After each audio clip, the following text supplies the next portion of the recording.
अस्सलाम वालेकुम दोस्तों, आपके अपने चैनल देसी घरेलू नुस्खा में हम आपको खुशामदीद कहते हैं। मेरी तमाम देखने और सुनने वाले दोस्तों से गुजारिश है कि चैनल को ज़रूर सब्सक्राइब करें और साथ ही खड़े बेल आइकन को दबाना हरगिज़ ना भूलें ताकि आने वाली हर वीडियो का नोटिफिकेशन आपको मिल सके।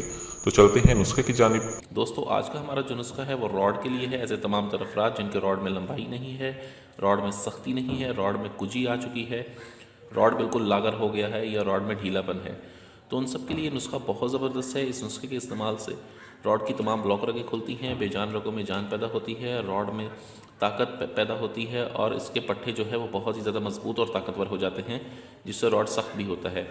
तो दोस्तों, नुस्खे में किन चीज़ों का इस्तेमाल है और ये नुस्खा कैसे बनना है, तो चलिए शुरू करते हैं। इसमें सबसे पहले हमें चाहिए होगी सीता सुपारी। ये सीता सुपारी है, इसका हम इसमें इस्तेमाल करेंगे 10 ग्राम। खरातीन है हमारे पास, खरातीन का हम इसमें इस्तेमाल करेंगे 2 तोला। ये पिपली है, इसे मग्घा भी कहते हैं, इसका हमने इसमें इस्तेमाल करना है 1 तोला। लौंग है हमारे पास, लौंग का हम इसमें इस्तेमाल करेंगे 5 ग्राम। अस्कंद नागोड़ी है हमारे पास, इसका हमने इसमें इस्तेमाल करना है 1 तोला। अक्कड़ करा का हम इसमें इस्तेमाल करेंगे 2 तोला। हमने करना ये है कि सबसे पहले हमने सीता सुपारी को इसके हल्की सी चोट लगाएंगे तो इसके ऊपर से छिलके उतर जाएंगे, इसके अंदर से एक गुठली निकलेगी, बीज निकलेगा, उस बीज का हमने इसमें इस्तेमाल करना है। ठीक है, उसको बीज को हमने लेकर अच्छी तरह से पीस लेना है। उसको पीसने के बाद हमने इसमें लौंग डाल के इसको खूब अच्छी तरह से पीस के आपस में इनका पाउडर बना लेना है, मिसले मेदा। उसके बाद आप इसमें मग्घा शामिल करते हैं, मग्घा को भी इसमें मिला के अच्छी तरह से पीस लें। उसके बाद आप अस्कंद नगोरी इसमें मिला के इसको भी पीस लें, पाउडर बना लें। उसके बाद आप अक्कड़ कढ़ा इसमें शामिल करें, इसको भी पीस के इसका पाउडर बनाएं।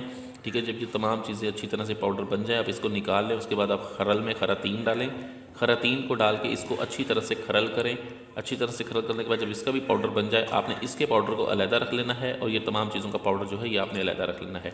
हमें चाहिए होंगे 3 तेल, रोगने तिल, रोगने लौंग और रोगने माही। ये 3 तेल हमने लेने हैं 30-30 ग्राम। हमने करना ये है कि तमाम का तमाम सफ़ूफ़ ये 5 चीज़ों का हमने इन तीनों रोकनियात में डाल के उसको कढ़ाई पे रख देना है और उसे 1.5 से 2 घंटे तक हल्की आंच पर पकाना है। हल्की आंच पर पकाने के बाद जब तेल अच्छी तरह से पक जाए उसके बाद हमारे पास ये जो खरातीन का पाउडर होगा इसको हमने साइड पर रखा हुआ होगा, हमने इसकी एक एक चुटकी इस तेल में शामिल करनी है। जब ये एक एक चुटकी करके ये सारा पाउडर इसमें शामिल हो जाए, चूल्हे की आग को बंद कर दें, इसको छान लें और छान कर महफूज करें और 2 दिन धूप में पड़ा रहने दें।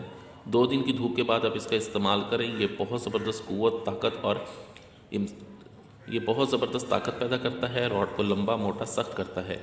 वीडियो अच्छी लगी हो तो इसे लाइक शेयर भी करें। मुझे अगली वीडियो तक के लिए इजाज़त दें। अपनी सेहत का बहुत ख्याल रखें। शुक्रिया, अल्लाह हाफ़िज़।